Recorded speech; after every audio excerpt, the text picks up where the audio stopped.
ಮೊದಲೆಲ್ಲ ಕೆಮ್ಮು ಆ ರೀತಿಯಾಗಿ ಏನಾದ್ರು ಕಾಣಿಸ್ಕೊಂಡ್ರೆ ಕಾಫ್ ಸಿರಪ್ ಅನ್ನ ಕೊಡ್ತಾ ಇದ್ರು. ಆದ್ರೆ ಈಗ ಕಾಫ್ ಸಿರಪ್ ಹೆಸರು ಕೇಳಿದ್ರೆ ಭಯ ಪಡಬೇಕು.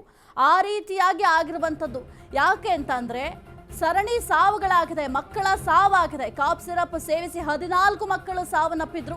ಈ ಒಂದು ಪ್ರಕರಣಕ್ಕೆ ಸಂಬಂಧಪಟ್ಟಂತೆ ಕೋಲ್ಡ್ ಡ್ರಿಫ್ ಸಿರಪ್ಗೆ ಜನರು ಭಯ ಪಡ್ತಾ ಇದ್ದಾರೆ. ಮಧ್ಯಪ್ರದೇಶ, ರಾಜಸ್ಥಾನದಲ್ಲಿ ಮಕ್ಕಳ ಸಾವಾಗಿದೆ.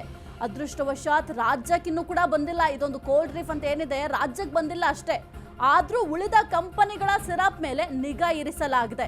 ಕೆಮ್ಮು ಮತ್ತು ಶೀತದ ಸಿರಪ್ ಟೆಸ್ಟ್ಗೆ ಸರ್ಕಾರ ಕೂಡ ಮುಂದಾಗಿದೆ. ಆರೋಗ್ಯ ಇಲಾಖೆ ಡ್ರಗ್ ಕಂಟ್ರೋಲ್ನಿಂದ ನಿಗಾ ಇರಿಸಲಾಗಿದೆ. ಮೆಡಿಕಲ್ನಲ್ಲಿ ನೇರವಾಗಿ ಸಿರಪ್ ಮಾರಬಾರದು ಅಂತ ಸೂಚನೆ ಕೊಡಲಾಗಿದೆ. ವೈದ್ಯರ ಸಲಹೆಯನ್ನ ಪಡೆದು ಮಕ್ಕಳಿಗೆ ನೀಡಲು ಸಲಹೆಯನ್ನ ನೀಡಲಾಗಿದೆ. ಅಂದ್ರೆ ಪ್ರಿಸ್ಕ್ರಿಪ್ಷನ್ಸ್ ಏನಿರುತ್ತೆ ಅದನ್ನ ತಗೊಂಡು ಹೋದ್ರೆ ಅಷ್ಟೇ ನಿಮಗೆ ಮೆಡಿಕಲ್ ಶಾಪ್ನಲ್ಲಿ ಕೊಡ್ತಾರೆ.